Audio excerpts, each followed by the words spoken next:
Filipenses capítulo 2, vamos a leer desde el verso 5. Estos son los versos más conocidos, ¿ya?, que nos permite el apóstol cuando escribe a los de Filipo.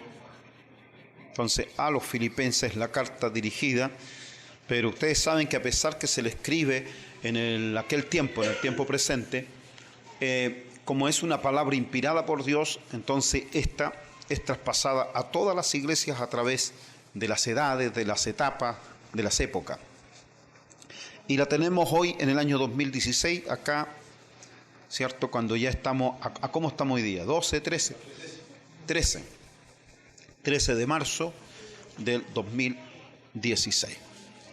Ya son, ¿está en la hora? 7:18 acá en lo que es Lima. En Chile ya son las 9:18. Y leemos la versión 1960. No sé qué versión tienen ustedes ahí. Igual, la 60, ya. Y dice así la palabra de Dios en el nombre del Señor Jesucristo. Haya, pues, en vosotros este sentir que hubo también en Cristo Jesús, el cual, siendo en forma de Dios, no estimó el ser igual a Dios como cosa a que aferrarse, sino que se despojó a sí mismo, tomando forma de siervo, hecho semejante a los hombres, y estando en la condición de hombre, se humilló a sí mismo, haciéndose obediente hasta la muerte y muerte de cruz. Por lo cual Dios también le exaltó hasta lo sumo y le dio un nombre que es sobre todo nombre, para que en el nombre de Jesús se doble toda rodilla de los que están en los cielos y en la tierra y debajo de la tierra, y toda lengua confiese que Jesucristo es el Señor, para la gloria de ¿quién? De Dios Padre. Sí, correcto. No para la gloria de sí mismo. Fíjense bien, ese detalle es importante ese detalle, que de pronto nosotros creemos que toda la gloria va a ser a Jesucristo, pero aquí, a pesar que está describiéndose y diciéndose para que en el nombre de Jesús, ¿ya?, o en el nombre de Jesucristo, como acostumbramos, se doble toda rodilla de los que están, y menciona esas tres partes que hablábamos en la mañana, ¿se acuerdan? Los que estuvieron en la mañana, o hay gente que estuvo en la mañana y que no está ahora acá. Parece que sí. Sí, ¿cierto? Está bien. Es así, cuando alguien asiste en un culto de la mañana es difícil que asista al de la tarde. Pero bueno, va a quedar grabado, así que se puede escuchar después. De tres lugares hablábamos: cielo, tierra y debajo de la tierra. Y esto menciona, se doblará toda rodilla, ¿cierto? Y también toda lengua confesará su nombre. Pero esto será para la gloria de Dios Padre. Es como lo que dice también en otra parte de la Escritura. Dice que Dios estaba en Cristo, reconciliando consigo al mundo. ¿Se acuerda que en Getsemaní Cristo está como en una lucha, como algunos creen? Incluso algunos me han dicho cosas como que Jesús se había acobardado, que tenía miedo a la muerte y con esa cobardía trataba de que su Padre le librase. Bueno, hemos respondido a aquello diciendo que Él en ningún momento, ni por cobardía ni por miedo, sino que Él estaba en plena obediencia. Hoy en la mañana tratamos de decir que Cristo cumplió toda la ley, se sujetó a todo lo que estaba demandando la ley, pero luego fue más allá de una obediencia mucho más extrema, porque llegó a esa obediencia de entregar su vida. Y entonces allí es cuando Él no tiene lucha por cumplir todo lo que está establecido en la ley. No tiene lucha. La lucha viene a la hora en que Él tiene que dar su vida. Entonces Él dice: pasa de mí esta copa, pasa de mí este vaso amargo, digamos. Entonces el vaso no era el de la ley, el cumplir la ley. Él cumplió toda la ley. Pero ahora llega a un momento en que el desamparo va a ser demasiado terrible. ¿Se acuerdan lo que dice en la cruz? ¿Qué dice? A ver. ¿Por qué me has desamparado. Entonces el desamparo que sufre Cristo es terrible, y aquí dice que Él llegó a un grado de llegar a una muerte, pero la muerte no era un asunto de morir sin dolor, como a veces nosotros contamos y decimos, no, conocí un pastor que tuvo una muerte muy preciosa, como siempre a la misma hora en que entraba al templo a orar, allí se quedó arrodillado y partió, sin dolor, sin nada. Qué lindo, dice, una linda muerte. El Hijo de Dios no tuvo ese proceso, sino que su muerte no fue la más linda de todos, sino que al contrario. Para eso tendríamos que entender la cruz. ¿Qué significa llevar la cruz? ¿Qué significa en sí la muerte en la cruz y el menosprecio que se produce allí? Cristo es desamparado no por causa de algún mal que Él haya hecho. Él no era digno de ese desamparo, pero sin embargo el hecho de cargar los pecados de todos nosotros, ¿ve? Eso lo lleva al desamparo más grande, y tenía que hacerlo solo, sin la ayuda de nadie. Él tenía los ángeles para que le ayudaran, Él tenía, cierto, a discípulos que podían también ayudarle, y tenía por sobre todo al Padre. Pero no olvidemos que el proceso aquí viene con primeramente el despojo. ¿Lo dice así? Dice, el cual siendo en forma de Dios no estimó el ser igual a Dios como cosa que aferrarse. No se aferró a esa condición, sino que se despojó a sí mismo. ¿Lo despojaron? No. ¿Qué dice? Se despojó a sí mismo. Luego, en ese despojarse, dice, tomó, ¿qué tomó? Una forma. ¿Y cuál fue esa forma? La forma de siervo. Él pudo haber dicho, bien, yo me hago hombre, carne, participo de carne y sangre, pero como rey, como un magnate.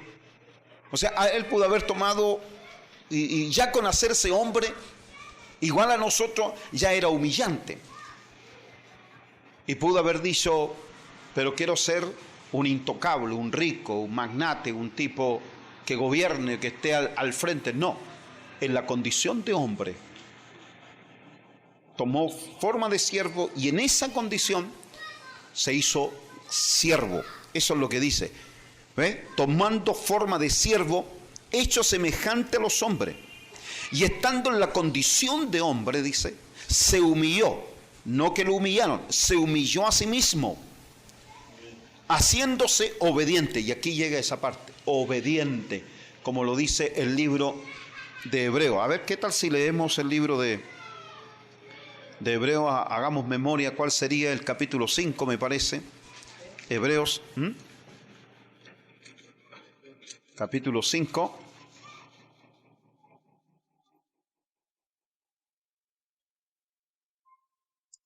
Versículo 5, 5:5 dice, así tampoco Cristo se glorificó a sí mismo, haciéndose sumo sacerdote, sino el que le dijo, tú eres mi hijo, yo te he engendrado hoy. ¿Se da cuenta cómo lo hace? Él no escoge, no elige, sino que en plena obediencia al Padre.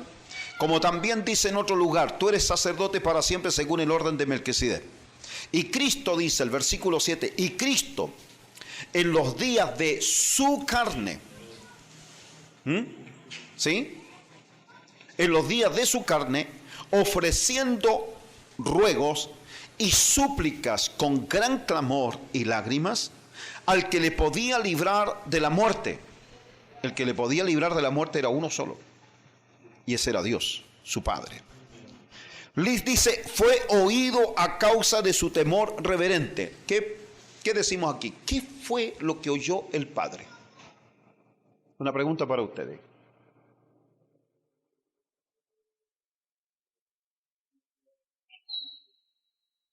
Hay una parte de la Escritura que dice, si pedimos conforme a su voluntad, Él nos oye.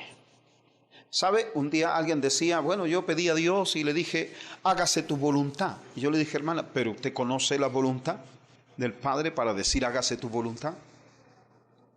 A veces decimos, se lo dejamos a la voluntad de Dios y declaramos cosas ignorando la voluntad de Dios, lo cual corresponde a la situación en la que estamos. ¿Mm? Entonces, Cristo, conociendo cuál era la voluntad de Dios, pidió. No ignoraba la voluntad de Dios, sino la conocía. Entonces, por eso, Él, entrando en esta terrible súplica, ¿ve?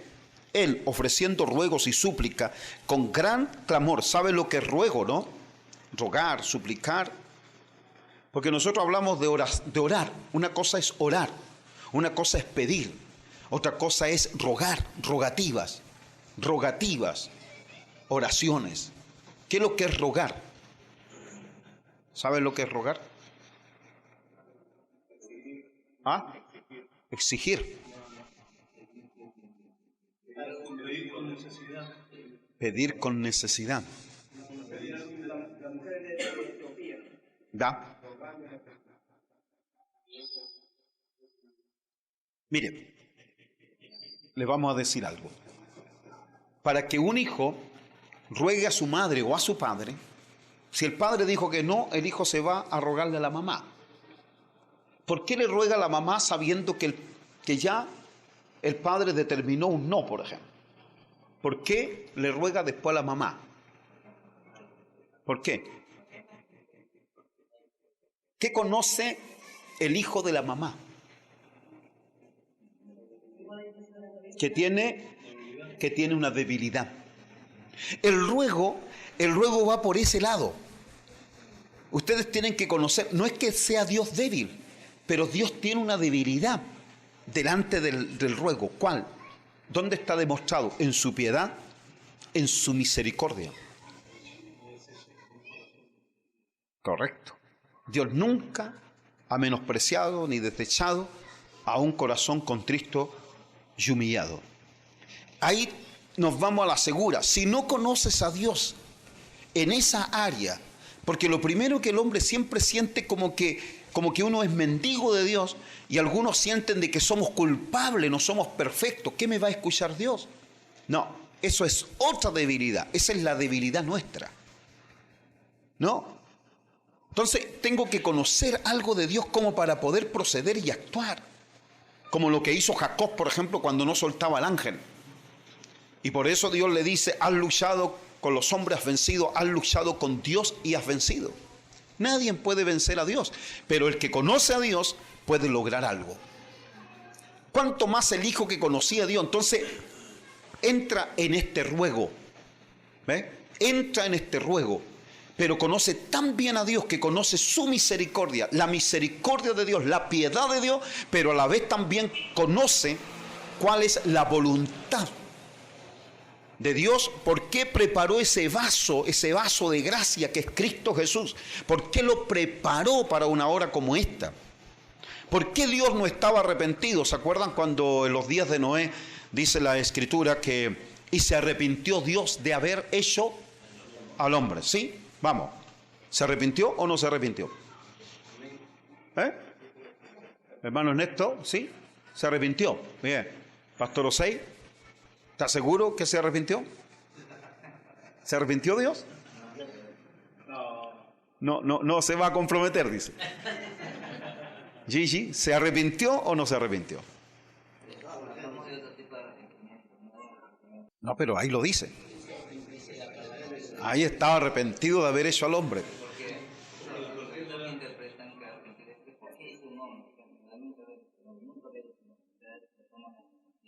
Ya, y tú... Dios no está diciendo que está equivocado.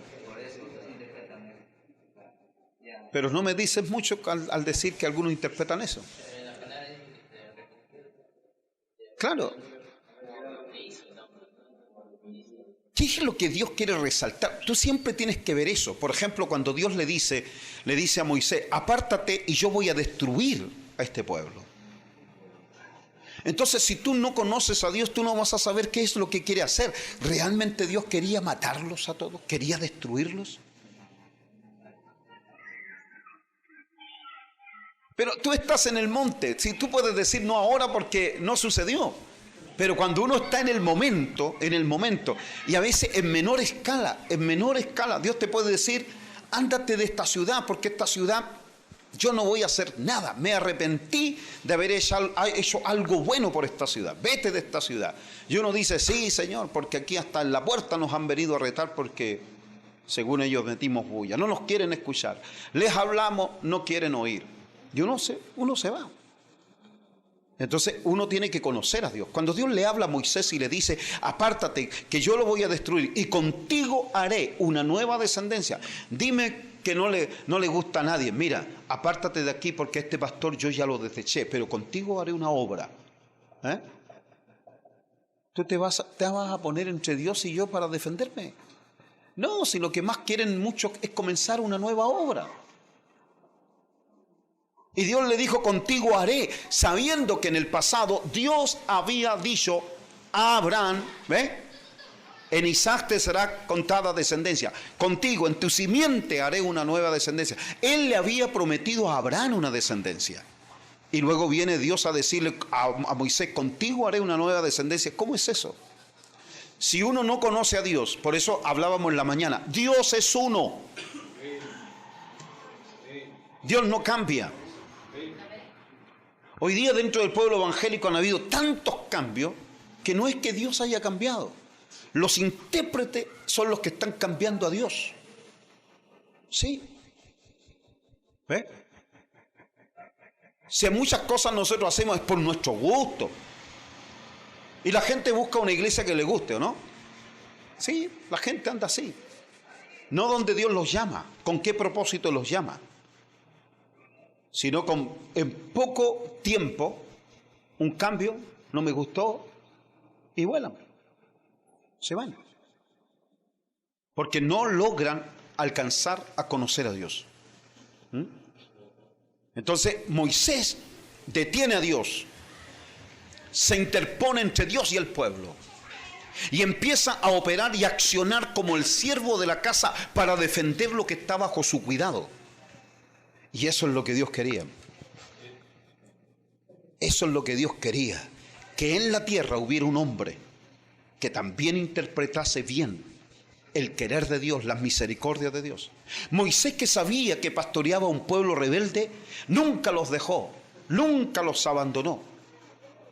Y llegó hasta el río Jordán y allí los dejó. Pero nunca los abandonó por esos 40 años que vagaron en el desierto. Nunca culpó, porque nunca prevaricó. ¿Sabes lo que es prevaricar? ¿Te acuerdas que siempre en la parte, sobre todo en la parte profética, se habla de prevaricar? Prevaricar es cuando la persona, lo que nos está pasando es por la culpa de Moisés, lo que nos está pasando es por culpa de Dios, porque Dios nos trajo aquí. Eso es prevaricar. ¿Cuántas veces la gente prevarica porque le está echando la culpa y la responsabilidad a Dios de lo que nos sucede? Como le dijo un día Dios a Job, ¿me culparás a mí para salvarte tú? ¿Ve? Hubo prevaricación siempre en el pueblo de Dios. Es como la mujer, dijo Adán, la mujer que me diste por compañera, como diciendo, yo no pequé, ella me dio de comer. Y no te olvides, tú fuiste el que me la diste. ¿Se está haciendo responsable él o se está excusando? Correcto. Esa excusa no es válida. Nosotros siempre vamos a tener un pero. Siempre. ¿Pecaste? Sí, pero es que yo no empecé. No, pecaste. Sí, pero es que ella... No, te estamos preguntando a ti y Dios te va a preguntar a ti y te pregunta directamente a ti. ¿Ves? Entonces, no hay justificación. Hay que ser sincero, directo con Dios en la hora en que Él pregunte. Cuando Dios pregunta, la respuesta tiene que ser la correcta y la precisa. ¿Ves? Así que por lo tanto esa manifestación divina frente a un Moisés, por ejemplo, Moisés le recuerda, como que trae a la memoria a Dios. ¿Sí? Como que Dios necesita ser enseñado por Moisés. Oiga, ¿quién conversa así con Dios? Como si Moisés le estuviera, acuérdate, como si Dios tuviera mala memoria. Y no es así. Lo que pasa es que Dios está traspasando lo de Él, lo de su espíritu, su palabra la está traspasando a un hombre que nunca prevarica, que no está responsabilizando. Moisés sabe muy bien, está tan seguro, tan confiado. Por eso esos días en que Coré, por ejemplo, entra en la gran contradicción y viene ahí para decir que él también, yo también soy levita, nosotros también somos levitas. La presencia de Dios no tan solo está con Moisés, también está en nosotros. Eso también ocurre mucho dentro del pueblo evangélico. Y empiezan a decir, si Dios también está en mí, Dios también me usa a mí. Y nos falta después el que venga y le dice, hermanito, tú lo haces tan bien. ¿Y por qué solamente el pastor predica si tú también lo haces tan bien? Amén. Y no es así. Dios por algo escogió y eligió. Y tú lo puedes hacer tan bien, pero Dios sabe que te va a durar 5 años. Pero al que Él llamó va a estar hasta el último día siendo fiel. Entonces cuidado, no se trata... tú también lo sabías hacer. No se trata de cuánto conocimiento tú tienes. Se trata de cuán consecuente eres con lo que sabes, con lo que vives. Y Dios le gusta ser representado por un hombre aquí, en los lugares sacros, como también, aunque se meta en la misma Sodoma y Gomorra, el hombre sigue siendo santo, apartado. ¿Sí? Es así. Donde uno no cambie. Porque nadie me está mirando, pero no, cuidado. Es temor de Dios. Es temor de Dios. El hombre que aquí se comporta sacramente de una forma santa aquí cuando estamos reunidos, pero en la privacidad no tiene la misma conducta, el tal está metido en un acto de hipocresía terrible. Demasiado fuerte. Bien. Moisés sabe que Dios le dijo a Abraham que con él haría una descendencia. Y por lo tanto no aceptó. Otro habría dicho, ya, aquí está la mía, se terminó lo de Abraham, ahora comienza la promesa. Moisés hubiese aceptado aquello y Dios lo retira, lo aparta, porque no conoce la voluntad de Dios.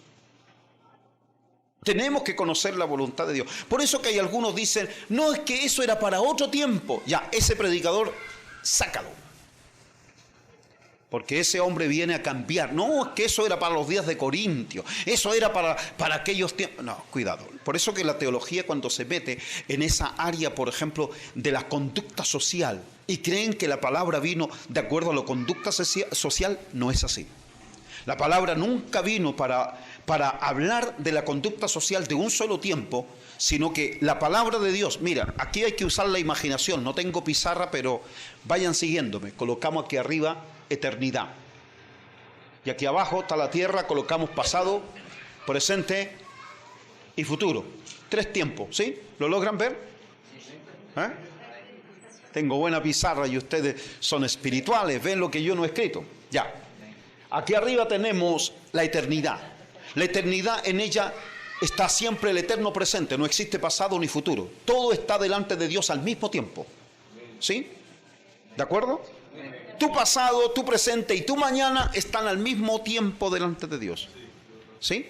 Toda imagen de lo que tú fuiste todavía está delante de Dios, como lo que será está delante de Dios. Porque arriba no hay tiempo. La eternidad. Cuando de la eternidad salió la palabra, de la boca de Dios salió la palabra, salió para el pasado, salió al mismo tiempo para el presente y salió al mismo tiempo para el futuro. La palabra no puede tener cambios. Los que cambian son los hombres. Por eso que la unidad no consiste en que juntemos a toda la gente y a todas las denominaciones. La unidad consiste en que todos los que han de creer en mí, por la palabra de ellos, o sea, digamos el texto más completo, cuando él dice que sean perfectos en unidad. ¿Ve? Es decir, no tan solo ruego por estos. ¿Quiénes eran estos? Cuando se está refiriendo en la oración, él está junto a sus discípulos. Y él dice, no tan solo ruego por esto. ¿A quién menciona? A los discípulos que van a ser los apóstoles.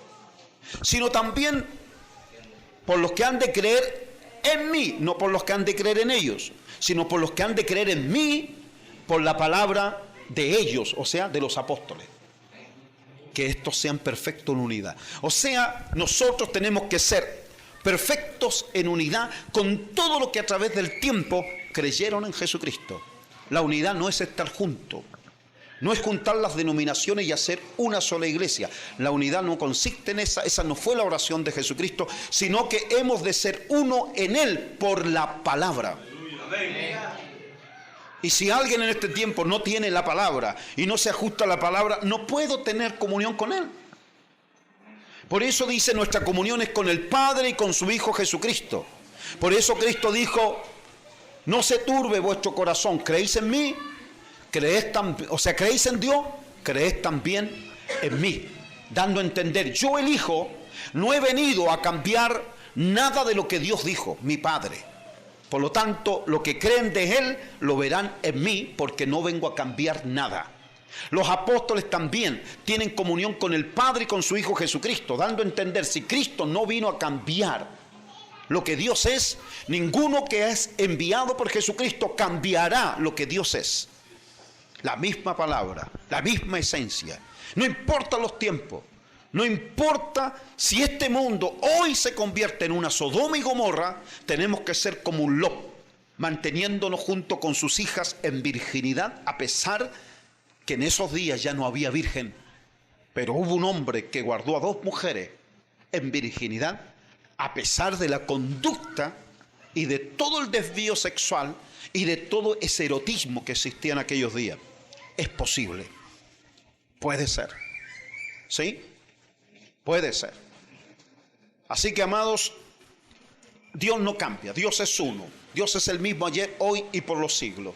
Y por lo tanto, lo que Cristo está haciendo en este despojamiento, en esto de hacerse siervo, en la condición de hombre, tomó esa forma de siervo. Cuando nosotros lo vemos a Él en este estado de humillación, Él está entrando por el camino de la obediencia, obedeciendo al Padre más allá de lo que dicta la ley.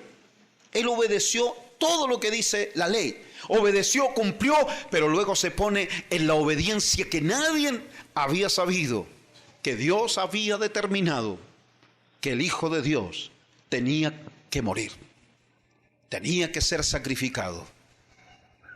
Por eso Él dice, no se haga mi voluntad, sino tu voluntad. Si es posible, pasa de mí esta copa. Y en ese momento no es que tenía miedo. Luego dice, pero no se haga mi voluntad, sino tu voluntad. ¿Qué voluntad está defendiendo? La del Padre. Se está sometiendo a ella. Por eso es importante que nosotros aprendamos también la obediencia. Y en el camino de la obediencia nosotros seremos como Cristo.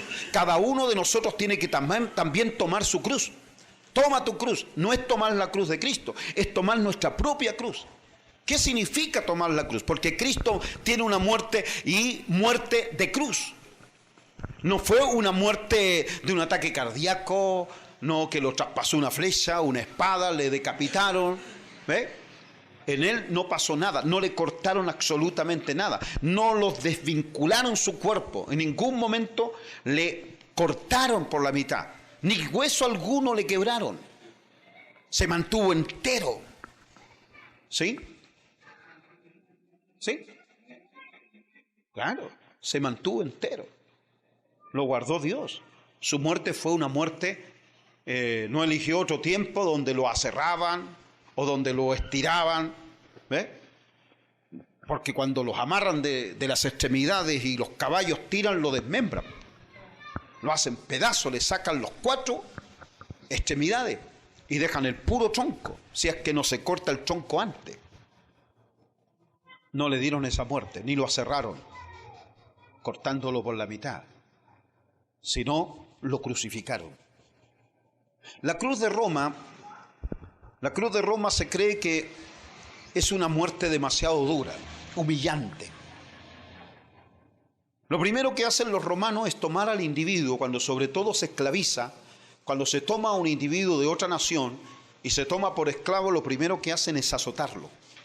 El azote, los látigos y todo, es para santificarlo, es un modo de santificar. Lo santifican.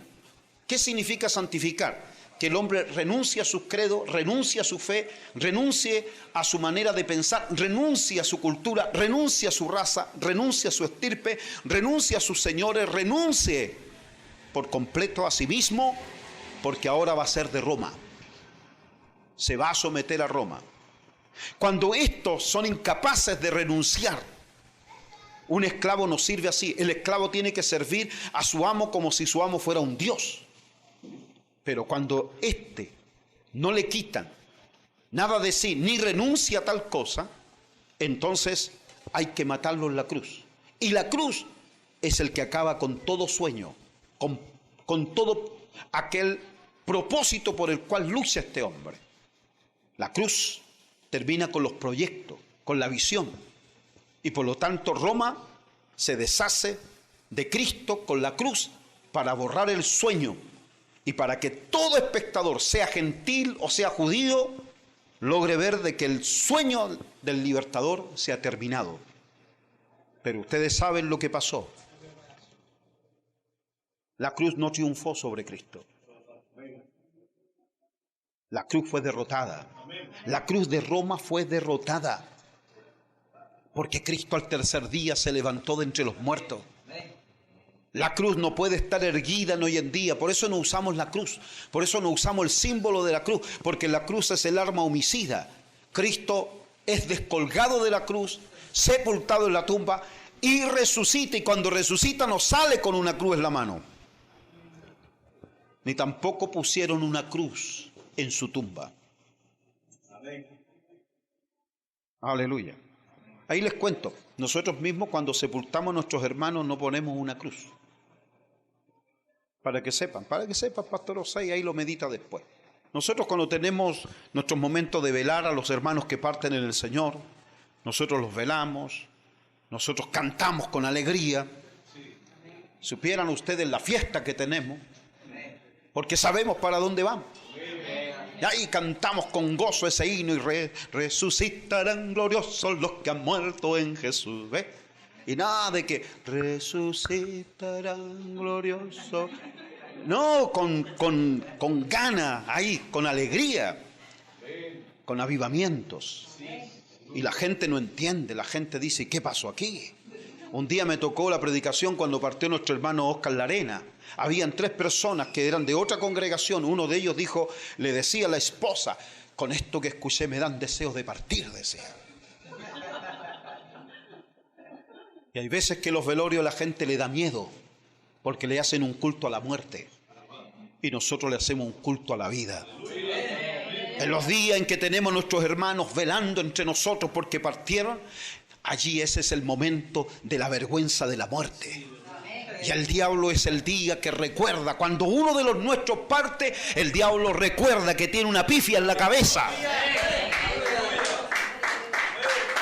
Sí, aleluya, gloria a Dios. Te alabamos, Padre, te alabamos, te bendecimos. Ese es el día en que el diablo sabe que Cristo le pisó su cabeza.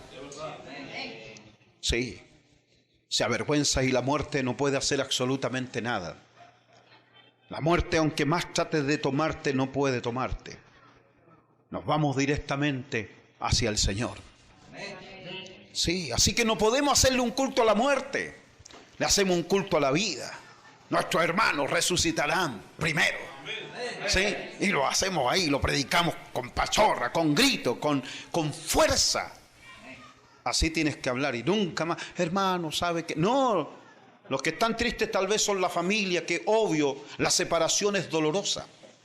Pero no lloramos como los demás, que no tienen esperanza. Nosotros tenemos esperanza. Sí, esperanza, y una esperanza que no avergüenza. Al contrario, la alegría siempre. Gloria a Dios. Es como esa vez cuando íbamos hacia Tarapoto y antes de aterrizar comenzaron a haber una turbulencia ahí, el avión se sacudía.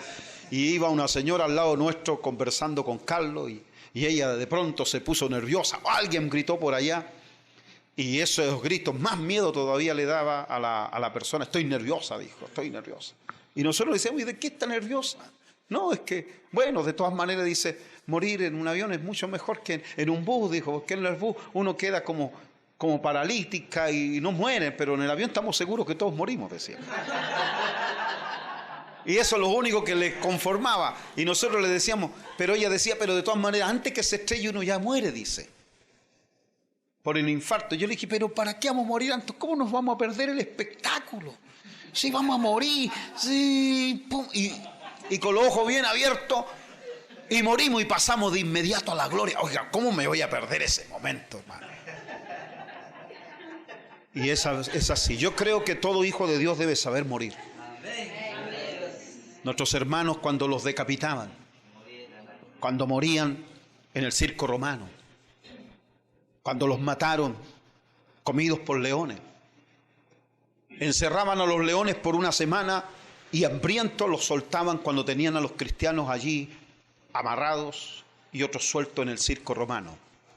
Dice la historia que Nerón, después que los animales estos salvajes despedazaban a nuestros hermanos, los hacían pedazos, Nerón después por la noche salía a mirarlos a todos los muertos, y cuando veía los rostros de los cristianos, estaban todos sonriendo. Y eso no lo entendía, eso lo atormentaba, que cómo una persona puede morir sonriendo si una bestia salvaje lo mordía y lo despedazaba, lo sacudía sacándole pedazos. La pregunta que nos hacemos, ¿qué estaban viendo nuestros hermanos a la hora de estar siendo devorados? Me recuerda a Esteban cuando vio los cielos abiertos a pesar de las pedradas y a pesar que le dolían todas esas piedras que caían sobre él, y dijo, veo los cielos abiertos. Y veía al Hijo del Hombre sentado a la diestra de Dios. Cristo cuando muere en la cruz, los cielos se cerraron, todo se oscureció. Lo único que se abrió delante de él fueron las puertas del Hades y se lo tragaron a la hora de su muerte. Pero él murió desamparado para que ninguno de nosotros estuviera desamparado en la hora de nuestra muerte. A él se le cerraron los cielos, pero a Esteban se le abrieron los cielos. Y de ahí en adelante, todos los muertos en Cristo, a nadie se le cerrarán los cielos, sino al contrario. Gloria a Dios. Nunca más la muerte abrirá las puertas del Hades. Y aunque las puertas del Hades se abran, no van a prevalecer con una iglesia que está fundamentada en aquella roca que resucitó de entre los muertos. Así que por lo tanto, vergüenza para la muerte el día en que tú partas. Amén. Con esto nos anima, ¿cierto?, a morir. Aleluya. Señor, vamos a orar porque esto se llene de agua.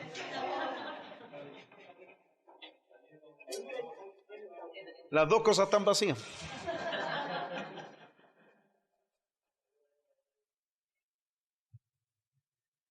Sí, pero acá tenemos. Ya, muchas gracias. Bueno, después de estos 10 minutos de introducción.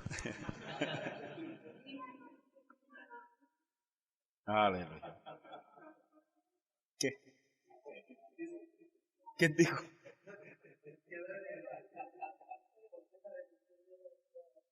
No, si todavía no llegamos ahí, tenemos que volver a Noé todavía. Se arrepintió después de todo, cuando ya empezamos a dar explicaciones acerca de lo que Dios está haciendo. Porque Dios lo hace todo. ¿Quién quiso hoy día venir a reunirse? ¿Y quién provoca ese querer? La Escritura dice que Dios produce en nosotros tanto el querer como el hacer. ¿Sí? Así que por lo tanto, cuando nosotros pensamos que no queremos, o tal vez pensamos que no se puede y no lo hacemos, resistimos a aquel que en nosotros está produciendo algo. Entonces, por lo tanto, lo nuestro no es tan solo que no vine al culto y estamos llenos de excusas. Estamos resistiendo a aquel que en nosotros produce un buen querer. Entonces, todo procede de Dios. Todo. No hay nada que no proceda de Dios. Así que por eso nos alegra, nos contenta. Es como la palabra de Cristo cuando dice claramente, si nosotros perdonamos a nuestros hermanos, Él nos perdona. Dígame, ¿está colocando condiciones Dios para perdonarte? Entonces, ¿dónde está la gracia? Pero lo dice así la palabra. Él nos perdona si primero nosotros perdonamos. Y bueno, ¿y dónde está la gracia? Si a la final Dios está colocando condiciones. Y la gracia es sin condiciones. Entonces, por lo tanto, tenemos que entender, aquí hay algo escondido. Y así como Dios es el que produce tanto el querer como el hacer, Dios perdona a aquel que tiene el mismo sentir que Dios tiene, perdonar. Entonces se logra identificar a la oveja. No es una condición, sino es la forma de saber quién es aquel que va a ser perdonado. Dios nos conoce, Dios sabe dónde tiene su espíritu, Dios sabe dónde ha depositado su querer. Sí. Y el que perdona es aquel que está no en rebeldía ante el querer de Dios, porque en nosotros no está el perdonar, pero cuando perdonamos ya tenemos que reconocer que esto no viene de nosotros, esto es don de Dios. Así que por lo tanto, ¿Dios se arrepintió de haber hecho al hombre? ¿Qué quería resaltar cuando esa palabra queda escrita? Me arrepiento, está arrepentido Dios, sabiendo que por allá en los días de Balaam dice, Dios no es hombre para que mienta, ni hijo de hombre para que se arrepienta. Si Dios no tiene arrepentimiento, ¿cómo es que ahora está arrepentido de haber hecho al hombre? No, no está arrepentido. Lo que pasa es que quiere resaltar algo. Algo quiere resaltar. ¿Sí? Porque la Escritura, ustedes han oído esa palabra que sale en Romano, que irrevocables son los dones y el llamamiento de Dios. O en otras palabras dice, sin arrepentimiento son los dones y el llamamiento de Dios. Dios no se arrepiente de haberte llamado. Dios no se arrepiente de habernos dado dones. ¿Pero a qué dones se refiere? De discernimiento, don de lengua, don de interpretación, don de profecía, don de fe. ¿A qué dones se está refiriendo de los cuales no está arrepentido? Entonces, sabemos que toda dádiva perfecta viene de Dios. ¿Qué es lo que es Jesucristo según Juan capítulo 3, versículo 16? ¿Qué vemos allí? Porque de tal manera amó Dios al mundo que ha dado a su Hijo unigénito. Dádiva, ha dado, dádiva. Que ha dado a su Hijo unigénito para que todo aquel en él cree, no para el mundo, amó al mundo, pero la salvación es para los que creen, no para todos, no que Dios es Padre de todo y vengan nomás y todos van a ir a la gloria, no, para que todo aquel que en él cree no se pierda, mas tenga vida eterna. Pero ¿qué es lo que es Cristo? ¿Qué es lo que es el Hijo de Dios en ese pasaje bíblico que es una palabra celestial, escrita en los cielos, que nunca un maestro lo había leído? Es Cristo una dádiva, un don. Pedro dice que Él era el Cordero destinado desde antes de la fundación del mundo. Él pertenece a una estirpe, a una sangre incontaminada. Y estaba destinado desde antes que el mundo fuese formado, antes que el hombre naciera. Ya el Cordero estaba destinado al sacrificio para que por su sangre el hombre fuese perdonado. La pregunta que siempre nos hacen, ¿sabía Dios que el hombre iba a pecar? La respuesta no es un sí. La respuesta es, lo que Dios sabía es que el hombre iba a ser redimido. Aleluya. Por eso con la muerte de Lázaro, Jesús dice una verdad y dice, esta enfermedad no es para muerte.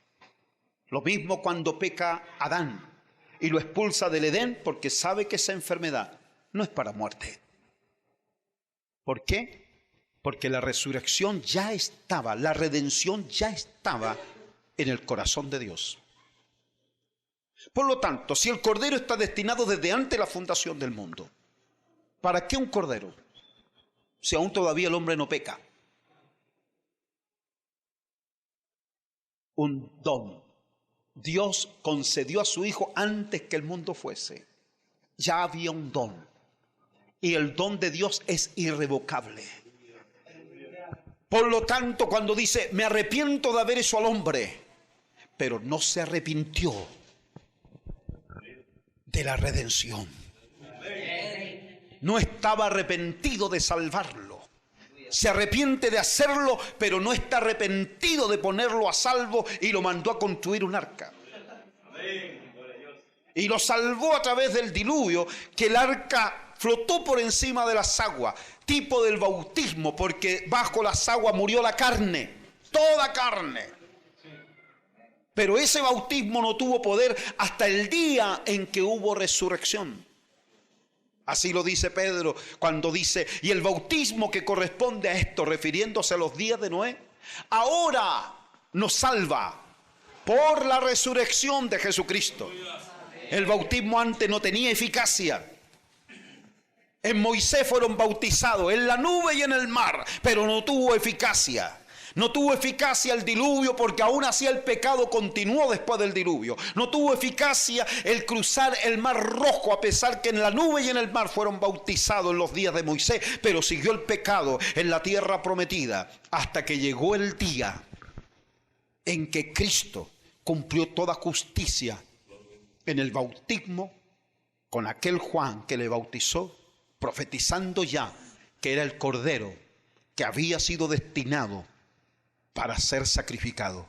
Por eso Juan lo señala, no como el maestro, el más grande, ahí está el Hijo de Dios. No, lo señala, he ahí el Cordero. Ese Cordero que estaba desde antes de la fundación del mundo. Ese Cordero que fue representado en el primer sacrificio para vestir a los hombres. Ese Cordero que fue representado en el primer holocausto que hizo un hombre como Abel, que trajo el mejor de todos los corderos y lo sacrificó delante de Dios. He ahí el Cordero que después sucesivamente los hijos de Dios comenzaron a sacrificar a través del tiempo. Ese Cordero que después fue representado en la ley. Ese Cordero pascual que lo sacó y lo libertó con esa sangre en el dintel en los días de Moisés cuando salen de Egipto. Ese Cordero que una y otra vez, hasta que Dios dijo, me cansaron vuestros holocaustos, me cansé de vuestros corderos. Pero ahora llegó uno que a pesar de toda la traición del pueblo, a pesar de la infidelidad de una amada como Israel, a pesar que no fuimos fieles, Él no se arrepintió desde que antes de la fundación del mundo hubiera un cordero destinado para que fuésemos lavados, redimidos por esa bendita sangre. ¡A su nombre! ¡Oh, aleluya! Así que ese es el camino del Verbo. Ese es el camino de aquel que se humilló. El que se despojó, se humilló, el que aprendió el camino de la obediencia para llegar no tan solo a agradar a Dios, sino para rescatarte, porque por Dios son ordenados los pasos del hombre. Y cuando el hombre cayere no quedará postrado, porque Él lo sostendrá de su mano. Solamente los soberbios no toman la mano del Dios que le extendió para la salvación. Pero si tú no eres soberbio, acepta la mano del que te ofrece levantarte de tu caída.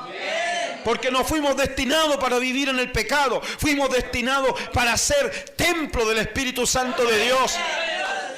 Y Él nos mira como gente perfecta cuando nos mira por medio de su sangre. La sangre de su Hijo nos limpia de todo pecado.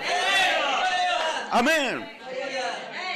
Y nos quita la culpa, y cuando la culpa se va puedes dormir tranquilo. En paz me acostaré y asimismo dormiré, porque solo tú, oh Señor, me haces vivir confiado.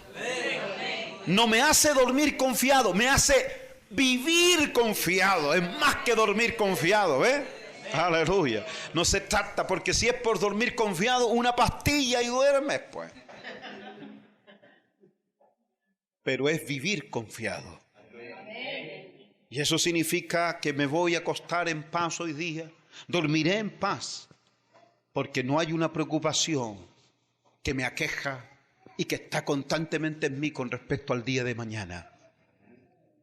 Cada día tiene su propio problema, cada día tiene su propio afán. Si tienes 2 pedazos de pan y viene a tu casa un mendigo, golpea tu puerta y te pide pan, y tú dices, tengo 2 panes. Uno era para esta noche, para cenar, porque tengo hambre. Y este otro lo guardé para desayunar por la mañana. Pero si le doy al mendigo, hoy día los 2 comeremos. Y mañana los 2 amaneceremos sin nada. Igualdad. No tan solo mañana yo tendré hambre, ese mendigo también. Ese mendigo no tan solo él tendrá hambre mañana, yo también. Y por cuanto yo le di a aquel mendigo, mañana Dios nos dará también a los dos. Sí, eso es lo que Dios quiere despertar en cada uno de nosotros. Por eso los procesos, por eso la situación, por eso lo que nos pasa, como decía nuestro hermano delante con Aver, dice, él estaba a punto de ser operado, pero sin embargo a otros se les dio el lugar. Y él fue entendiendo la voluntad de Dios. Es lo que tenemos que entender siempre. Sí, como lo entendió Moisés. Nosotros a otra escala, tal vez algo más pequeño, pero siempre entendiendo cuál es el propósito de Dios. Dios no se arrepintió de que a pesar que el hombre era tan pecador y llegó su pecado a ser horrible delante de Dios, Dios seguía sostenido y miraba a su cordero. No estoy arrepentido de que tú desciendas y llegues al monte Gólgota. El otro don del cual Dios no se arrepintió fue el del don del Espíritu Santo. Que una vez que la sangre nos limpia, nos prometió la gran promesa de que todos recibiríamos el Espíritu Santo. No se arrepintió. El llamamiento, tu llamamiento y estos dos maravillosos dones, de ellos no se arrepintió Dios. ¿Sí? Por lo tanto, el Espíritu Santo es para todos aquellos que se lo pidan. Sí, si se lo pide, te lo dará. Aleluya. Es real, hermano, el sacrificio de Cristo. Y aunque Roma con la cruz quiso terminar con ese sueño, despertó de entre los muertos. Y aquello, esa cruz de Roma, junto con Roma, hoy no está. Escuche bien, el imperio de Roma desapareció, pero el evangelio sigue predicándose. El que quería borrar el sueño de Dios expresado en Cristo, desapareció, Roma desapareció. Y el sueño del resucitado todavía palpita en los corazones nuestros. Encontró otro vaso más para que le honre. Te buscó a ti y tú le has de honrar. Le hemos de alabar. Estamos en el siglo XVI y todavía decimos que Cristo vive. En Europa un filósofo escribe y dice lo siguiente: Dios está muerto y su olor se siente por toda Europa, pero nosotros que estamos aquí en los confines de la tierra gritamos: Cristo vive. Aleluya. Allá tal vez lo tendrán por muerto, pero nosotros sabemos que no. Todavía hay gente aquí que sabe, lo sentimos, Él es real. Sí, así que, amado, así debemos de continuar y mantenernos firmes. Este sentir que hubo en Cristo, Dios nos pide que nosotros vayamos también por el mismo camino. ¿Sí? Que no tengamos un concepto de nosotros muy elevado, muy alto, sino sigamos por este camino del despojo, por el camino de la humillación, por el camino de la obediencia. Sí. Y alcanzaremos ese día en que aquel que ha de ser glorificado nos encuentre a nosotros también allí para estar en esa gran fiesta. Vamos a llegar a esa fiesta. Y nadie nos tomó la delantera, nadie le toma la delantera a nadie. Nadie va primero. La palabra dice: los muertos en Cristo resucitarán primero, pero no subirán primero. Una cosa es la resurrección. Luego nosotros los que vivimos seremos arrebatados juntamente con ellos, ¿ves? Todos juntos. Así que la entrada a los cielos, nadie va primero. ¿O si alguien fue primero? No, pero de todos los... ¿ah? ¿Sí? ¿Y Enoc? ¿Y Enoc? ¿Y qué me decís de Enoc? ¿Y qué me decís de Elías? ¿Ah? Delante les dije, concéntrense, tenemos a Dios en la eternidad. Y tenemos 3 tiempos. Enoc subió como hace 4.000 años atrás, o 6.000 años atrás, ya que digamos 5.000 años. Enoc subió. Cuando nosotros seamos arrebatados, reciencito Enoc fue arrebatado. Nadie llega primero. Todos llegaremos al mismo tiempo porque es la eternidad. ¿Sí? Correcto. No es el tiempo de los hombres. Cuando nosotros lleguemos, a nosotros nos parece que han sucedido muchas cosas en los cielos. Y ahí es donde nos queda pequeño este cuesco. Estas neuronas no son capaces de entender la eternidad. Somos una mente demasiado finita, muy pequeña para entender lo eterno. Pero cuando allí lleguemos, y si preguntáramos, ¿hace cuánto tiempo que Jesús llegó acá? Y nos van a decir, poquito antes que ustedes entraran. Y a nosotros nos pareció que hace 2000 años atrás entró en gloria. Es una cosa pero casi difícil de entender. Pero te digo que todo lo que está sucediendo en los cielos, nosotros tenemos que entrar. Es que a nosotros lo único que falta es que se corra la cortina y aparecemos. Somos el acto seguido. Aleluya, qué manera cuando nos gocemos.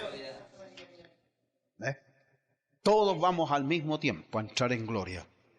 Gracias a aquel que hizo todo esto.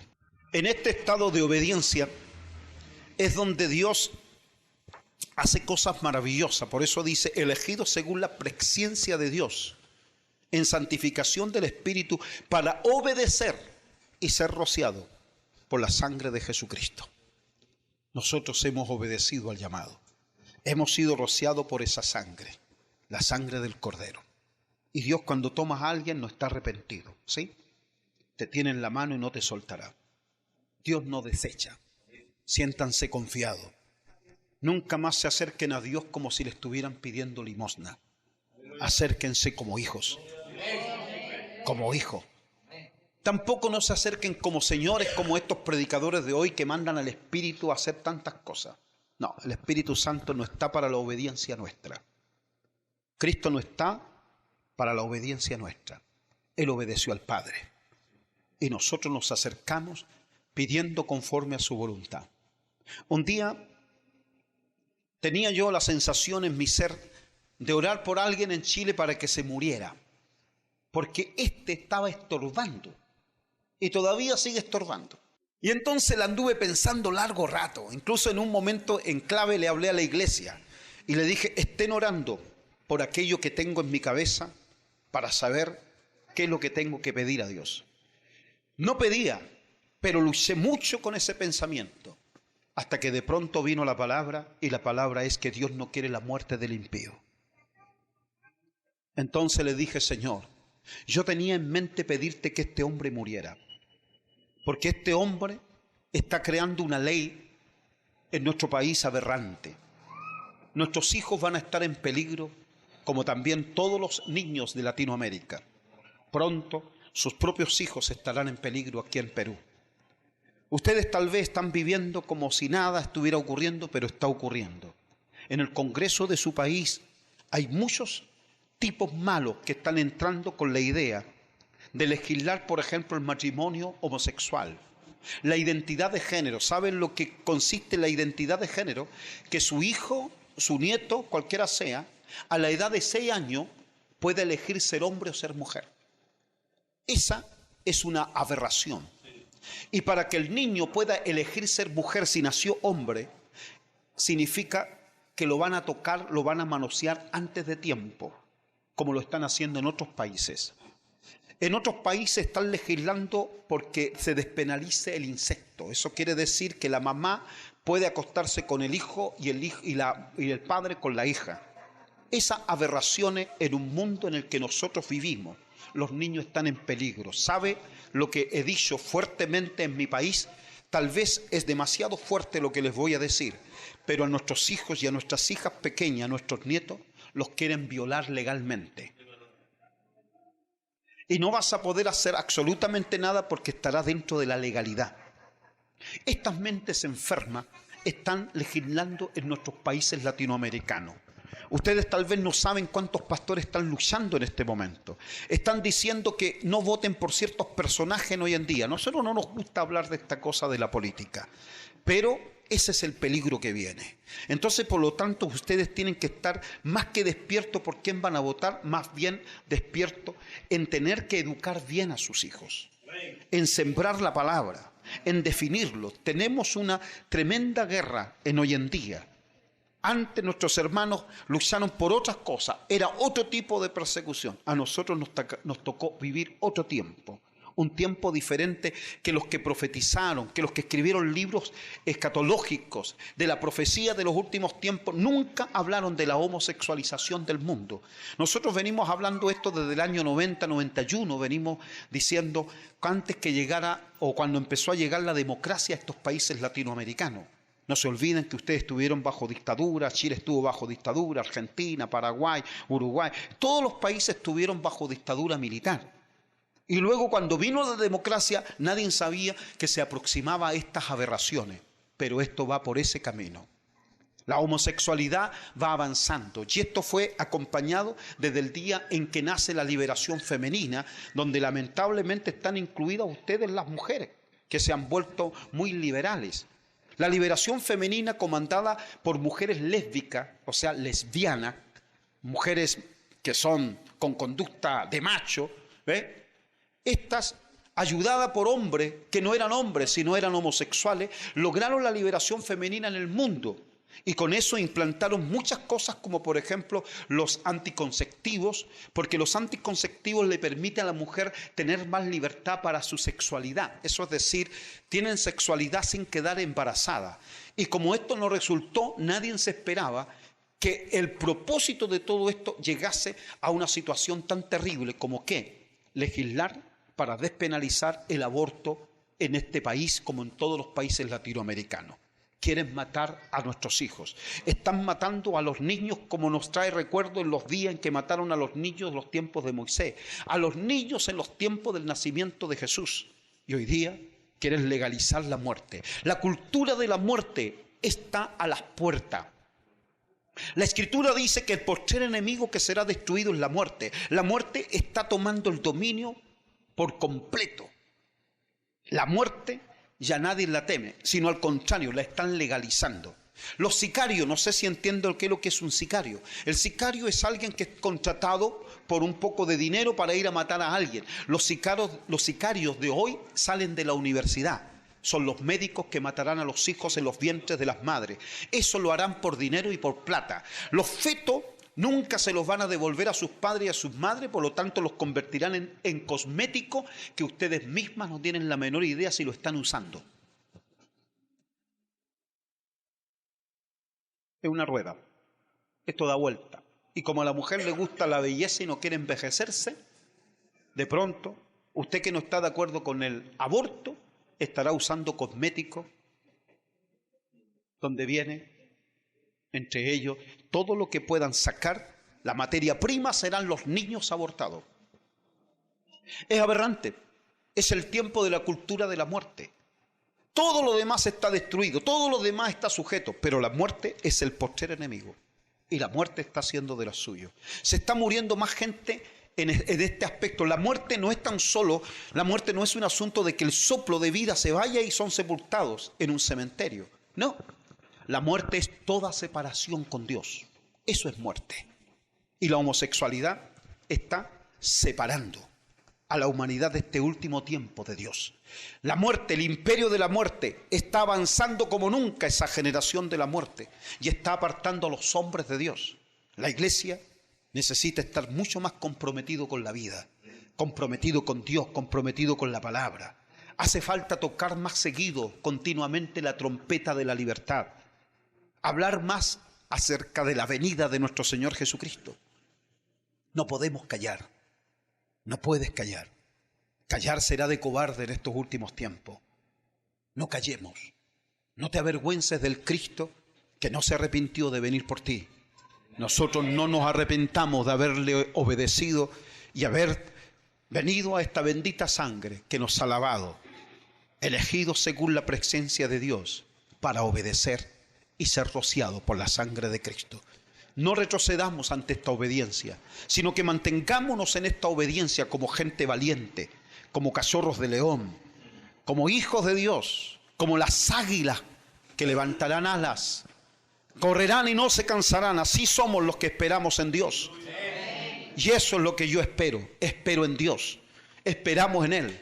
Ya nos volverá Dios a avivar, ya volverá Dios a avivar su obra, ya nos mirará Dios que estamos entre la espada y la pared, ya nos mirará Dios que la muerte está arrasando, ya mirará Dios nuestra súplica y nuestro ruego, ya mirará Dios que no nos queremos acobardar, ya nos mirará Dios y verá que es un pueblo que no quiere renunciar, un pueblo que quiere vivir en santidad, un pueblo que quiere profetizar acerca de la sangre de Cristo, un pueblo que quiere seguir luchando para mostrar que el Dios del cielo aún está en su trono, que Cristo resucitó de entre los muertos, que Cristo vive, un pueblo que cree en la sangre poderosa del Hijo de Dios. Sí, ya en algún momento Dios nos escuchará, aunque el ejército de ellos sea mayor que el nuestro, aunque ellos sean millones de millones y nosotros solamente 1000, ya nos mirará Dios, se acordará de nosotros. Mirará otra vez a la tierra y verá que su bandera todavía flamea en nuestro medio. Volverá Dios a mirar y verá que no hemos renunciado a su bendito nombre. Sabe Dios que todavía nosotros voluntariamente doblamos nuestra rodilla. Dios no tiene que hacer fuerza con nosotros para poner nosotros doblar nuestra rodilla. Nuestra lengua con voluntad, con alegría y gozo confesamos su nombre. Otros tendrán que hacerlo porque no podrán. Cuando Él aparezca y todos confesarán su nombre, sus rodillas se doblarán, pero las nuestras Dios no tendrá que hacer ningún esfuerzo para que así suceda. Dios nos dé la fuerza y nos permita en esta América Latina que haya un pueblo valiente. Sí. Oh Señor, tu sangre es necesaria, tu espíritu. Acuérdate de esta América, Señor, que tú forjaste. Y que en esta América, Señor, que está en los últimos de la tierra, tú uses esta lengua castellana para que tu nombre sea confesado. Los valientes del ayer ya no están aquí, Señor. Ya no están aquí los profetas aserrados, decapitados. No están aquí los apóstoles, Señor, perseguidos, traspasados a espada. Ya no está, Señor, la iglesia primera que murió devorada por los leones. Esos valientes ya no están. Estamos nosotros. No permitas algún día, Señor, avergonzarnos de tu nombre. No permitas que renunciemos ni retrocedamos, sino al contrario, danos espíritu de valentía, de coraje, que con osadía prediquemos tu verdad. No importa las nuevas leyes de los hombres, sino que obedeceremos tu verdad. Porque al único que servimos incondicionalmente eres a ti y a nadie más. Amamos nuestros países, amamos nuestra patria, amamos, Señor, esta tierra en la que nacimos, pero por sobre todas las cosas, amamos la tierra prometida, nuestra ciudad, la nueva Jerusalén que va a descender del cielo. Y allí, Señor, de todo pueblo, de toda tribu, de toda lengua, Señor, habrá una sola alabanza para ti cuando estemos todos reunidos. Oramos por esta tierra del Perú, Señor. Que Perú sea para Cristo, como Chile para Cristo. Que enciendas, Señor, que enciendas tu avivamiento, tu fuego puro, Señor, tu fuego de tu Espíritu Santo. Y que abarque toda América Latina y que todo aquel que crea, Señor, se ponga en pie para gritar: amén, cuenta conmigo, Dios de los cielos. Sí, Señor, así nos ponemos en pie creyendo que tú puedes hacerlo. Lo hiciste con una piedra para derribar un gigante. Lo hiciste con una quijada para matar a 1000. Oh Señor, así también puedes usar a uno que te crea en esta noche. Hombres, Señor, que sean capaces de dejarlo todo. Como tú, Señor, te despojaste de todo, así también haya uno aquí que se despoje de todo y que diga: cuenta conmigo, oh Dios de los cielos. Y levántalo como una antorcha, Señor, que aunque los vientos soplen, no la apaguen, y aunque las aguas vengan, no se apague. Que así sea, oh Dios, Padre Santo, que así sea tu verdad en estos tiempos, como un viento recio que disipa las tinieblas. Alumbra, Señor, una vez más, y que esta tu iglesia sea la sal de la tierra y la luz del mundo. A tu nombre damos gracias y gloria. Restaura a los que tienen que ser restaurados, sana a los que tienen que ser sanados, liberta a los que tienen que ser libertados, rompe las cadenas y las ataduras, suelta las lenguas de aquellos que quieren confesar tu nombre y les cuesta.